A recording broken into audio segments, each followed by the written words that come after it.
I never thought I'd be the guy telling a story like this, but here I am. My name's Mark, and I want to get this off my chest because I honestly don't know where to start. Maybe it's the shock, maybe it's the hurt, or maybe it's just the pure rage burning inside me. Whatever it is, I need to get it out before I do something I'll regret. It all started about 6 months ago, right around Thanksgiving. My wife Lisa and I had been married for 5 years. We weren't perfect, but we'd built a life together, or so I thought. She was the kind of girl who'd say she loved me, laugh at my bad jokes, and make the house feel like a home. We had our routines, her cooking dinner, me fixing things around the house, lazy Sundays, and family get-togethers. Nothing seemed out of the ordinary that day, except for the strange vibe I caught during dinner. The table was set nicely, white tablecloth, candles flickering softly, the smell of roasted turkey filling the room. My brother Jake was visiting from out of town. I'd always trusted him, we'd been close since childhood, but something about the way Lisa kept glancing at him, the weird little smile she'd give him when she thought I wasn't looking, that was a red flag I didn't notice at the time. I just chalked it up to her being friendly. I was happy, full of good food and laughter until I caught that look. After we finished eating and everyone was helping clean up, I decided to check my phone. I don't usually do that, but I had a weird feeling that night. I was scrolling through my messages when I saw a notification. It was a text from Lisa, but it wasn't to me. It was to Jake. I froze. The message was simple. Tonight was more than I expected. We should do it again soon. My heart sank. My palms got slick. I stared at the screen, my stomach twisting. How could she? How could she cheat on me with my own brother? I read it again. More than I expected. That meant it wasn't just a fling, it was something deeper. My mind spun, trying to process it. I felt the blood drain from my face, and my fists clenched so tightly I thought they'd bleed. I needed proof, so I kept digging. I found more messages, texts of them planning sneaky meetups, secret signals, promises to keep their affair hidden. They'd been sneaking around for months, hiding it behind my back. I felt sick. This wasn't just betrayal, it was a slap in the face, a punch to the gut I didn't see coming. I stepped outside into the cool night air, trying to breathe. My head was pounding and my stomach felt like it was tied in knots. I looked back at the house, at the window where Lisa was washing dishes, and suddenly everything felt cold and distant. How could I have missed the signs? The late nights, the secretive texts, the way she dodged my eyes when I asked about her phone. I'd been blind. That night I sat in my garage, staring at the evidence on my phone, feeling like I'd been punched in the gut 1,000 times. My mind raced, trying to figure out what to do. Part of me wanted to scream, yell, break something, anything to release this rage, but I knew I had to be smart. I couldn't just burst out and lose everything. Not yet. Instead, I started planning. Revenge wasn't my style, but I realized I'd been played for a fool. I wanted to hurt her, not physically, but enough to make her feel the pain I was feeling now. I needed a plan, something they wouldn't see coming. The thought of her, so close to my brother, feeling that betrayal wash over me like a tidal wave, made my blood boil. I spent the next few days gathering everything. The texts, photos of her and Jake together, even a few recordings I made when she wasn't paying attention. I wanted to have leverage, something that would make her realize I wasn't the fool she thought I was. I set my plan into motion, knowing it would change everything, probably for good. But I'll tell you this, I didn't expect it to hurt this much. Not just the betrayal, but the feeling of being utterly discarded and replaced. I don't know what's worse, her cheating or the fact that I still love her, or maybe I love the idea of us. Whatever it is, I'm about to make sure she pays for it. Just wait. The days that followed felt like I was walking through a fog, each moment darker than the last. I kept replaying that night in my mind, the shock still fresh, my stomach churning every time I thought about her and Jake together. I couldn't help but obsess over it, over how I had missed all the signs, over how blind I'd been. I had always trusted her, believed she loved me, but now I knew better. She was capable of lying, sneaking around, betraying me with my own brother. The betrayal cut deeper than I thought possible. Every time I saw her, I could feel my jaw tighten, my fists clenching out of pure instinct. I couldn't look her in the eyes without remembering those texts. It was eating me up inside. I needed to confront her, but I also knew I couldn't just blow up without a plan. I had to be methodical if I wanted to make her feel the pain she deserved. One night, I sat her down. She was in the living room, scrolling through her phone, probably thinking everything was fine. I felt my heart thumping loudly enough that it was almost embarrassing. I took a deep breath, trying to steady myself. "Lisa," I said, voice low but steady. "We need to talk." She looked up startled. Sure, what's wrong?" I stared at her, my brain racing. "I saw your messages, I read what you sent Jake. Do you want to explain what's going on?" Her face went pale and she tried to brush it off, but I wasn't buying her act. "It's not what you think," she mumbled, avoiding my gaze. "It's just, I don't know, we were just talking." "Talking?" I scoffed, feeling the heat rise in my chest. "That's funny, because I have the texts right here.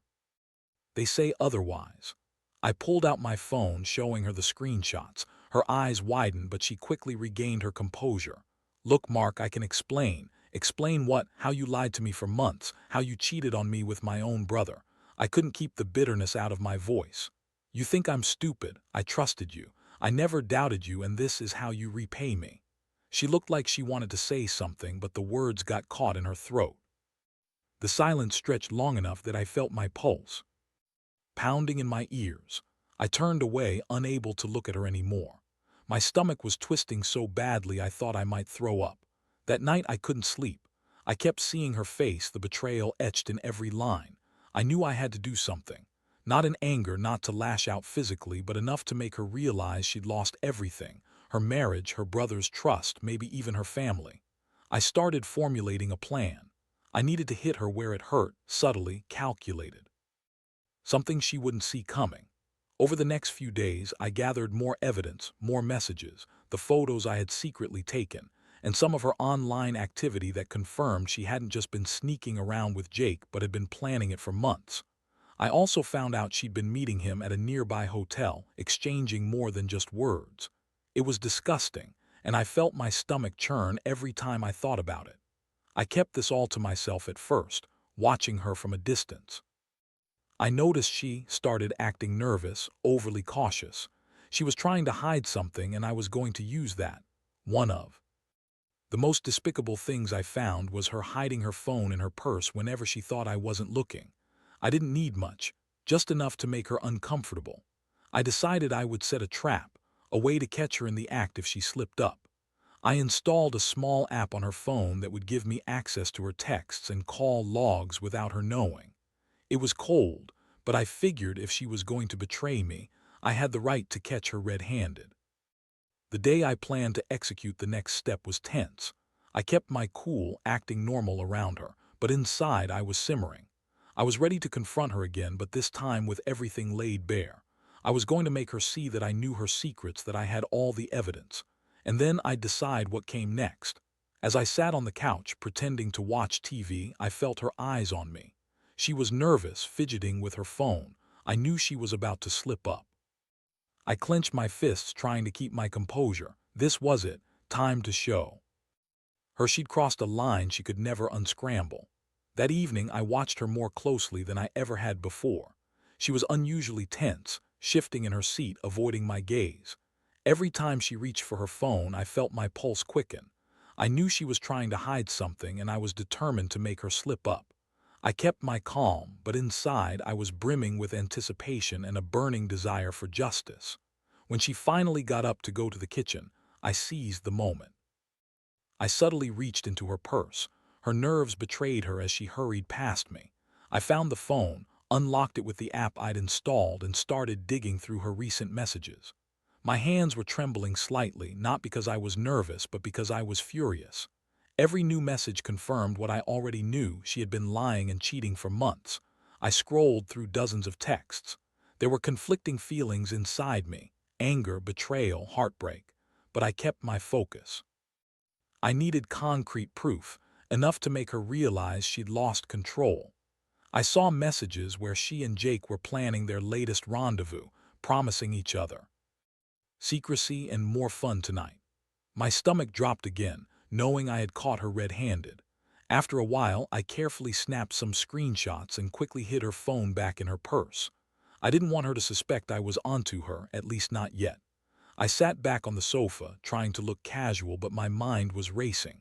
I knew I had to confront her, but I also wanted to do it right, make her feel the full weight of her betrayal. Later that night, after she'd gone to bed, I sat in the dark, staring at the evidence on my phone. The words on the screen burned into my mind. Can't wait to see you tonight. Meet me at the hotel at 8, and this is our secret. I clenched my fists tightly, feeling a surge of rage. How could she do this? How could she betray everything we had, everything we'd built? I decided I wouldn't just confront her outright. No, I wanted to make her realize I knew everything. I wanted her to feel the fear, the guilt, the shame. My plan was simple but calculated. I would leave the evidence where she'd find it, on her phone, hidden in her email, even in her own messages. I'd make her believe I had been watching her all along. That way I could see her unravel in real time. Over the next few days, I set everything up. I created a fake email address, sent her a message pretending to be someone from her past, reminding her of a secret she'd buried. I watched her reactions carefully. When she discovered the email, her face drained of color. She looked around nervously, clutching her phone as if she thought it might bite her. That was the moment I realized I'd succeeded. She knew I was onto her, and I'd made her panic. The next step was to escalate. I told her I knew everything, that I had proof she'd been lying to me for months. She tried to deny it, but I just looked at her, cold and unforgiving. I told her I was done. I'd had enough of the betrayal, the lies, the deception. I didn't want to be with someone who could do something so cruel and dishonest. Her voice cracked as she begged me to listen, to believe her. But I was interested in hearing her excuses anymore. I realized I couldn't fix this, not anymore.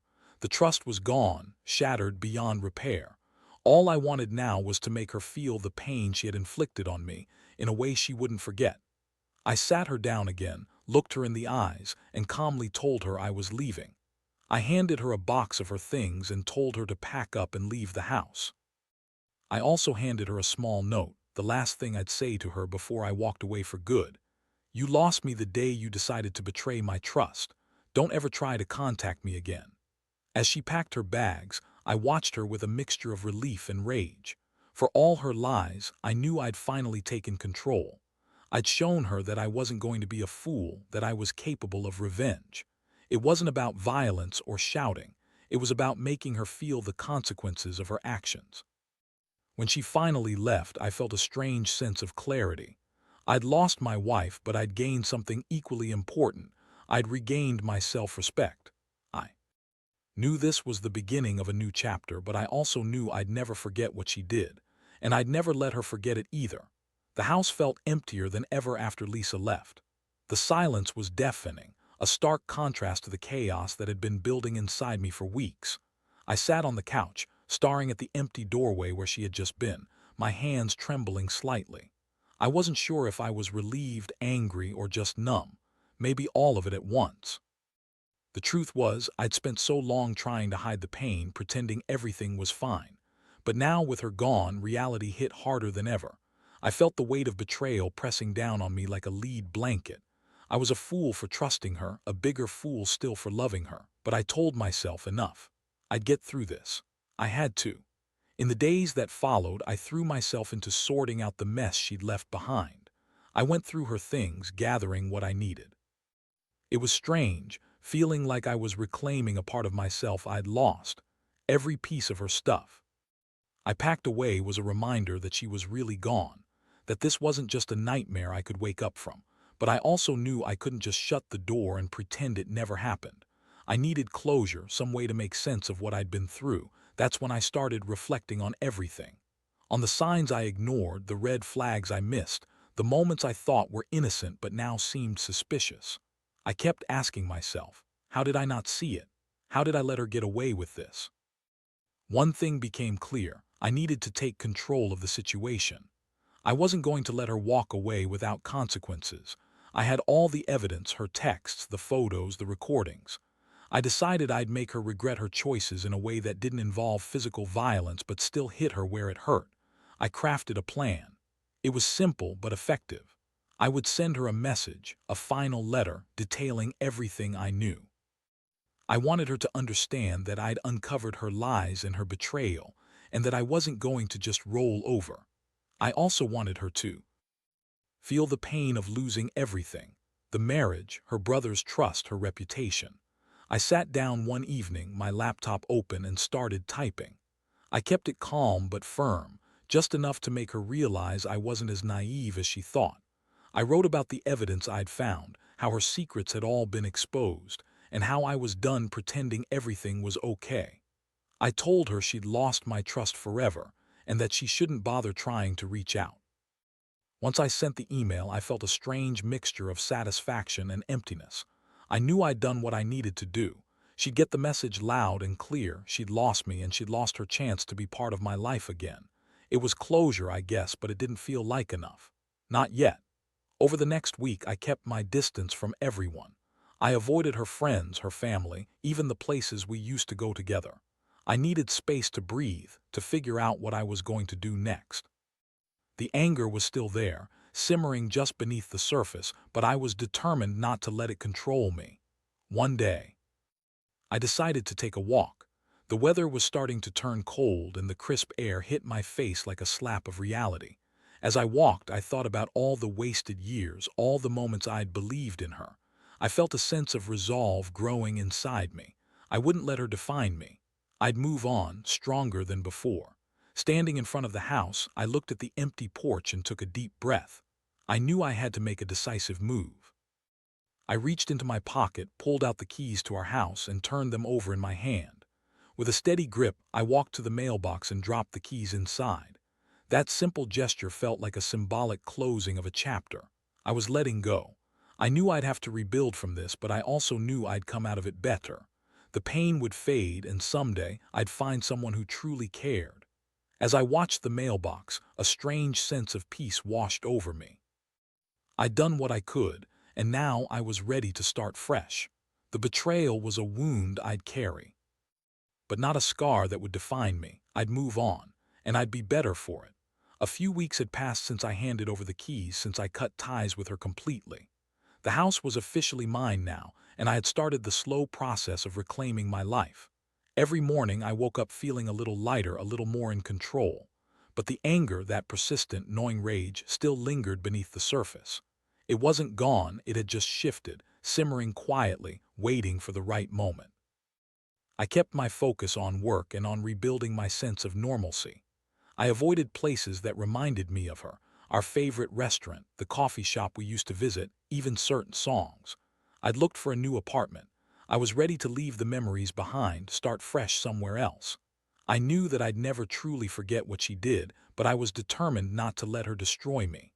One night I was sitting in my new place, unpacking some boxes, when the phone buzzed. I hesitated before picking it up. My gut told me it was probably a friend checking in, but part of me wondered if it was her trying to reach out. I almost ignored it, but something made me answer. "Hey," I said cautiously. A familiar voice came through, cold and calm. "You think you can just erase everything and move on? You think that's how this works?" It was Lisa. I felt my stomach tighten again, that familiar surge of anger bubbling up. I clenched my jaw, trying to keep my composure. "What do you want?" I just wanted to say, "I'm sorry you found out the truth. But you should know I didn't mean for it to happen like this. I regret everything." Her voice was soft, almost pleading. I scoffed. "Regret? That's rich. You betrayed me, Lisa, not just me, but your own brother, and now you're apologizing. What's next? Trying to come back?" There was silence on the line. For a moment I thought she might hang up, but then she spoke again, quieter, more controlled. "Look, I know I screwed up. I know I hurt you, but I want to make it right. I'm willing to do anything, just give me a chance." I stared at the wall, my fists clenched. The old part of me that still loved her wanted to believe her, to forgive her, but the new, stronger part knew better. I had already done enough. I'd made my choices. "You're not going to fix this," I said firmly. "You lost me the day you decided to betray me and my brother. You think a sorry will fix what you broke. Sorry doesn't come close to what you deserve." She was quiet for a moment. Then she whispered, "Please, Mark, don't shut me out completely. Maybe we can start again." "No," I cut her off. "We're done. Don't contact me again. I don't want to hear from you, and I don't want to see you. You threw everything away, and I'm better off without you." The line went dead. I sat there, staring at the phone, feeling an odd mixture of relief and emptiness. She was really gone, and I'd finally done what I needed to do. It wasn't about revenge anymore. It was about reclaiming my life. The next day, I went to the courthouse and filed for divorce. As I signed the papers, I felt a strange sense of closure. I was letting go of the past, the betrayal, and the pain. I was starting over. I realized that revenge, in the way I had planned it, was just a way to regain control. But ultimately, the real power came from knowing I was taking my life back. I closed that chapter, locked it behind me, and moved forward with my head held high. Sometimes the hardest thing in life is to let go of what hurts us the most. But I learned that, sometimes, you have to cut the poison out to heal. And that's exactly what I did. The house was finally quiet. The emptiness was a strange comfort, like I'd burned away the last remnants of what once was. Sitting on the balcony of my new apartment, I looked out at the city lights, feeling a strange sense of peace settling over me. The rage, the betrayal, those feelings had haunted me for so long, but now they were just memories. Memories I'd take with me, lessons learned. The divorce was finalized a few days ago. I handed over the keys, signed the papers, and walked away. It was a clean break, just like I wanted. No more lies, no more betrayal, just a fresh start. I had thought I'd feel emptier, maybe even broken, but instead I felt lighter, free. I remember the moment I dropped the keys into the mailbox. It was simple but symbolic. I was closing the door on that chapter of my life and stepping into the unknown. Honestly, I felt a mixture of relief and uncertainty. That's part of starting over, I guess. But I also felt a quiet confidence, like I was finally in control again. Looking back, I understand now how I let it all happen. I ignored the red flags, dismissed the gut feelings, convinced myself everything was fine. And that's the biggest lesson I want to share. Don't ignore the signs. Trust your instincts. When something feels wrong, it usually is. I was blinded by love, but that love turned into a trap. Never forget that betrayal can come from the people you trust most. There's a strange clarity in realizing you're better without someone who doesn't truly value you. I won't lie, moving on was the hardest thing I've ever done, but it was also the most necessary. I've learned that revenge, when rooted in anger only, prolongs the pain. True strength lies in letting go, in choosing yourself over someone who hurt you. Now I'm rebuilding. I've found a new job, started dating again, and most importantly, I'm learning to trust myself. I still carry scars, how could I not? But they're scars that remind me I survived, that I'm stronger than I thought. My life isn't perfect and I don't expect it to be. But I know I'm on the right path. To everyone reading this who's going through something similar, trust yourself. Confront what's hurting you, but don't let it consume you. Sometimes the bravest thing you can do is walk away and leave the pain behind. It's not easy, but it's worth it. I closed the door on that chapter and I stepped into a better future. I've learned that sometimes the best revenge is simply living well, without them. I'm not just surviving anymore, I'm thriving. And that's the most important lesson I'll carry forward. In the end, the only person responsible for your happiness is you. So take control, stand tall, and never let anyone steal your peace.